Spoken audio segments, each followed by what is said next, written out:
bienvenue. Aujourd'hui, on plonge dans les rouages d'un texte fascinant qui décortique les dynamiques du pouvoir. Accrochez-vous, on va découvrir un monde où la politique est une arme et le charme une stratégie redoutable. Et pour commencer, cette phrase de Napoléon Bonaparte, c'est vraiment la clé de tout. Elle nous ouvre les portes d'un univers de stratégie, une stratégie qui se joue juste sous nos yeux, dans nos interactions de tous les jours. Alors, allons-y, plongeons. Alors, le texte qu'on explore aujourd'hui, il démarre sur un constat, un vrai paradoxe qui régit en fait une bonne partie de nos vies, que ce soit au travail ou ailleurs. En fait, on vit dans un monde où montrer les crocs, c'est mal vu. L'agression directe, non merci. Pourtant, en coulisses, la lutte pour le pouvoir, elle, n'a jamais été aussi intense. C'est ce que l'auteur appelle une guerre civilisée. Tout doit avoir l'air propre, juste, respectable, mais en réalité, les règles du jeu, elles, n'ont pas tant changé que ça. Et c'est là que ça devient intéressant. On a cette tension permanente entre la façade et ce qui se passe vraiment. D'un côté, en surface, on a la civilité, la bienséance. Et de l'autre, en profondeur, c'est la stratégie pure, la guerre pour le pouvoir. Le gant de velours, c'est ce qu'on montre. La main de fer, c'est ce qui agit. Bon, si on ne peut pas utiliser la force brute, comment est-ce qu'on gagne cette fameuse guerre civilisée ? Eh bien, la réponse, elle se trouve dans quelque chose de beaucoup plus subtil, l'art de l'indirection. C'est ce qu'on pourrait appeler la méthode du courtisan moderne. L'idée, ce n'est pas d'imposer, mais de maîtriser l'art de la séduction, du charme, de la manœuvre fine pour arriver à ses fins. C'est un jeu constant de vigilance et de tactique. Et le but ultime de tout ça, c'est d'amener les gens à faire ce que l'on veut, sans même qu'ils s'en rendent compte. C'est ça, la quintessence de la main de fer dans un gant de velours. Faire plier les autres en douceur, sans qu'ils ne sentent la moindre contrainte. C'est comme ça qu'on grimpe les échelons du pouvoir. Ok, maintenant qu'on a posé les bases, voyons un peu plus concrètement quels sont les outils que ce fameux courtisan utilise pour tisser sa toile. Voilà 3 outils particulièrement puissants. L'écran de fumée, le geste noble et l'honnêteté sélective. Chacun est pensé pour une chose, distraire, désarmer l'adversaire. Ça crée des ouvertures, des brèches pour avancer ses pions, tout en cachant ses véritables intentions. Et cette citation, elle est incroyable. Elle dit qu'un seul geste, qui paraît sincère, un seul acte d'honnêteté, peut suffire à masquer des dizaines d'actions malhonnêtes. C'est fascinant de voir à quel point un seul geste peut faire tomber les défenses de n'importe qui, même des plus parano. Pour illustrer ça, il y a une anecdote historique absolument géniale. Ça met en scène l'escroc Victor Lustig face au gangster le plus méfiant de son époque, Al Capone. Rien que ça. Alors, regardez bien comment ça se déroule. D'abord, Lustig réussit à convaincre Capone de lui confier 50 000 $ pour un soi-disant coup. Ensuite, 2 mois plus tard, il revient et il rend la totalité de la somme à Capone en prétendant que son plan a foiré. Et là, coup de théâtre. Capone, qui s'attendait à tout sauf à ça, est bluffé par cette honnêteté.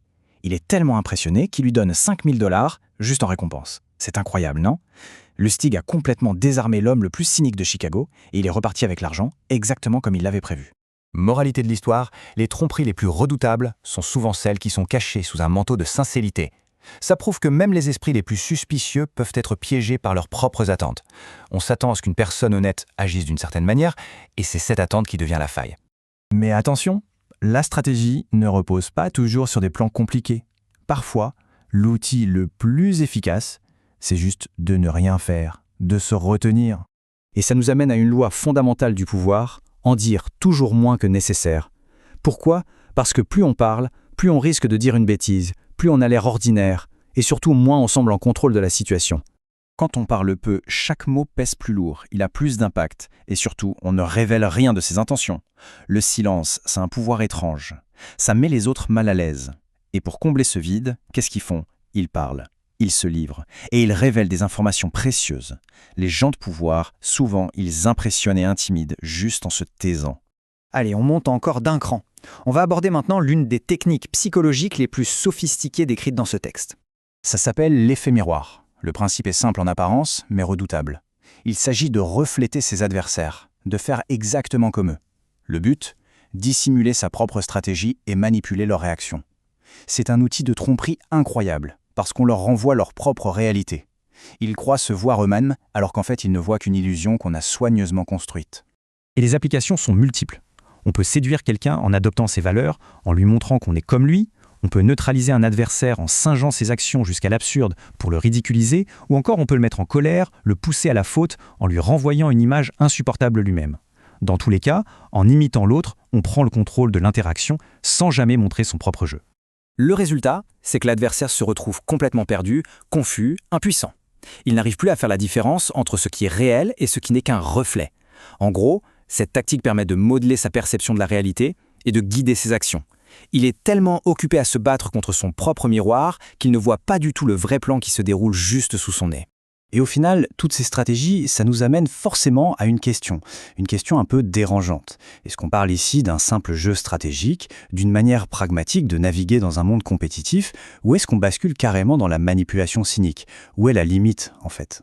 Il faut savoir que tous les concepts qu'on vient d'explorer sont tirés d'un livre qui a fait couler beaucoup d'encre, Les 48 lois du pouvoir de Robert Greene.